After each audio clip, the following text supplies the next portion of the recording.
welcome to my Suburban Oasis. So today it's a nice sunshiny day out, and so I thought I would take a look around my yard to see what needs trimming.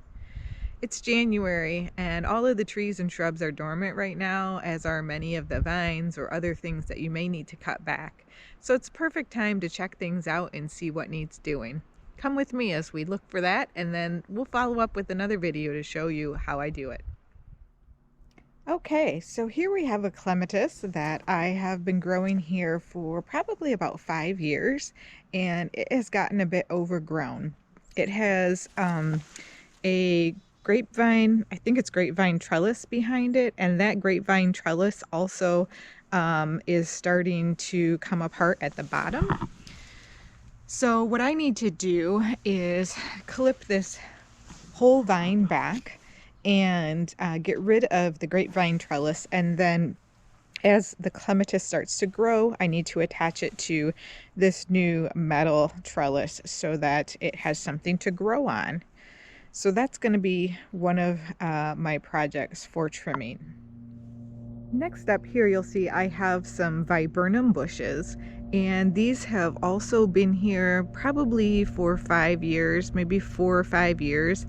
Sometimes I lose track of time, so it could have been longer than that, but they have reached just about their mature height, and I have not been trimming them back down to the ground, but at this point it's about time for me to start taking about 1/3 of them to the ground. So these will definitely need to be thinned out a little bit this year, and I'll be looking for branches that cross over and branches that are leaning in directions that I don't want. But you can see as they mature, one of the nice things is their bark turns color. So you can tell which ones have been there over time. It does provide a winter interest, but at the same time, I will need to clip some. So a good example is how these are twisting together here. And then as they grow up, they start to cross in this area. And so that would be one that I would want to take out. So that's one example. Now let's go take a look on the back hill, because that is where we have quite a few honeysuckle bushes, which are actually invasive. They're quite invasive, and so over time I've cleared some of them out, but others of them I need to still take some additional branches off.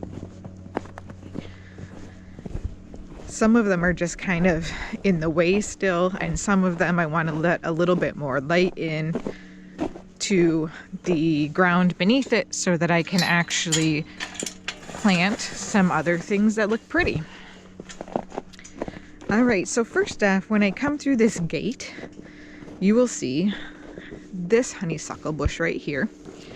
And one of the branches that's happening that I think I'm going to cut is right here, because it's crossing over with this branch right here, and they're rubbing up against each other and it's not doing anything. Also, this branch that starts here and comes all the way out and over, I'm thinking about this one. I might only take it off to here. I do like the archway that it creates, but it is kind of in the way, and it shades a lot of this area so that nothing really grows, and the ground gets slippery when wet. So that one is under consideration. I have not yet committed to it yet. All right, when we head this direction, this is where our path is. You can see how people have kind of walked along with the animals, and the path up at the top of the hill. But this honeysuckle right here is actually right in the way of the path. I'd like to have enough area to be able to walk through and then still leave these 3 other honeysuckle there for now. So that's my plan there. Actually, if I don't cut the whole thing back, I may just take this section off, which juts out, so that it's easier to walk by it.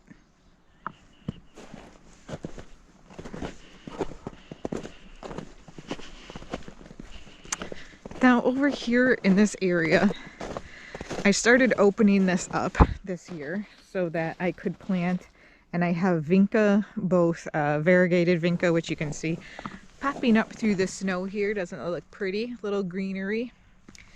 And then I have vinca that is not variegated. So I'd like to continue to open up this area to let a little more light in from this side, because you can see it's very dense. So this honeysuckle bush is the one that I'm going to do quite a bit of work on. We have the branch that's coming out this direction, which I'd like to get rid of. And then there's one that arches up as well and crosses with it. And then the one on the bottom, the very bottom there, that comes out and over. So that's kind of my plan right now. Oftentimes my plans change once I start getting into a project. Sometimes I do more, sometimes I do less. But this one definitely requires some thinning. And then as you sweep your view over this direction, you can see I have this honeysuckle, which is coming way out. And so I'd like to start getting that one back as well. I think I'm going to take it back to right behind that first branch. So that will eliminate a lot of those branches going out to the side. And then this very small one that is right in between here, I want to take that one completely out.